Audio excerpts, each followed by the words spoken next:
Достар, біздің үлкен мақсатымыз 1000 оқырманға бірге жету. Әрбір жазылушы мен үшін өте маңызды. Егер контент ұнаса, арнаға тіркеліп қолдап кетіңіздер. Биік белестерді бірге бағындырайық. Тайга тұтқыны. Николай Сировтың жұмбақ хикаясы. Соғыс біреулер үшін зеңбірек дауысымен аяқталса, басқалар үшін ол ешқандай бұйрықсыз, үнсіз, жат жерде емес, өз елінің картада жоқ түкпірінде басталды. 1945 жылдың желтоқсанында Воронеж облысынан шыққан 20 жасар Николай Сиров есімді жас сарбаз із-түссіз жоғалып кетті. Ол жат елде емес, өз жерінде.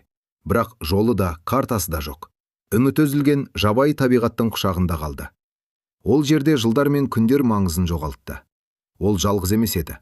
Қасында 9 жапон әйелі бар болатын. Соңында сол аңғарда Николайдың 73 баласы дүниеге келді. Ол өзін кіммін деп санауды да ұмытты. Құтқарушы ма, күзетші ме, әлде тұтқын ба? Бәрі қалай басталды? 1945 жылдың қатал қысы. Трансбайкал өлкесінде әскери тұтқындар тиелген эшелон келе жатты. Николайға 9 жапон әйелі отырған вагонды күзету тапсырылды. Кенет жолда жарылыс болып, эшелон апатқа ұшырайды. 2 күзетші көмек іздеп кетіп оралмайды. Николай 9 әйелмен айдалада жалғыз қалады. Қайтып барып, тұтқындарды жоғалттым десе, ату жазасы, немесе дезертир ретінде сотталу күтіп тұрады. Ол қорықты. Көктемге дейін осы жерде жасырына тұруды ұйғарды. Бірақ сол көктем 19 жылға созылды. Табылған іздер. Жылдар өткен соң Григорий Матвеевич есімді аңшы тайганың ешкім аяқ баспайтын тұсынан оғаш қонысты байқайды. Ол жердегі ағаш үйшіктер, қолдан жасалған ыдыстар мен қайың қабығына жазылған жазулар таңғалдырарлық еді.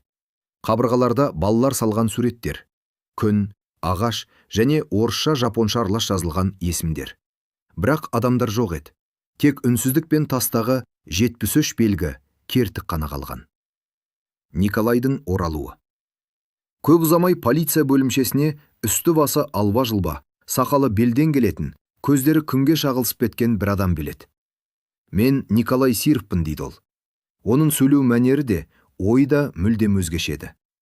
Ол 19 жыл бойы қалың тайгада қалай өмір сүргенін айтып берді. Алғашқыда ол қожайын әрі күзетші болды.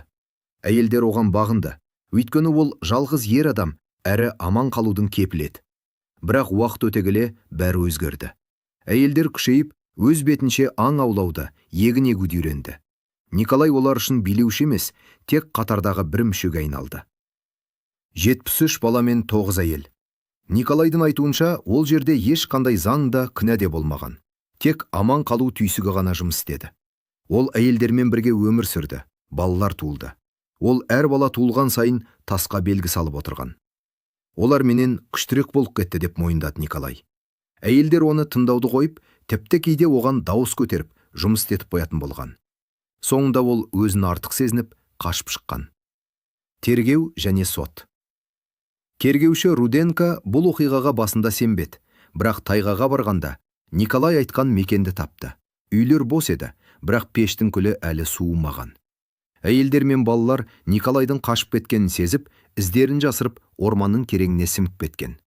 Олар тіпті Николайдың өзі білмейтін құпия соқпақтарды меңгеріп алған еді. Сотта Николайға дезертерлік және тұтқындарды ұрлау айыбы тағылып, 12 жылға сотталды. Ол қарсылық танытпады. Ол үшін бұл 12 жыл тайгадағы 19 жылдан әлде қайда жеңіл көрінді. Соңы Николай Сиров түрмеде ешкіммен сөйлеспей, үнсіз ғана өмір сүрді. Ол өзінің кім болған, құтқарушы ма әлде озбыр ма, өмір бойы түсіне алмай өтті. Ал тайгада қалған 9 әйел мен 73 бала туралы содан кейін ешқандай хабар болмады. Олар орманның рухына айналып, адамзат өркениетінен мәңгілікке қол үзді.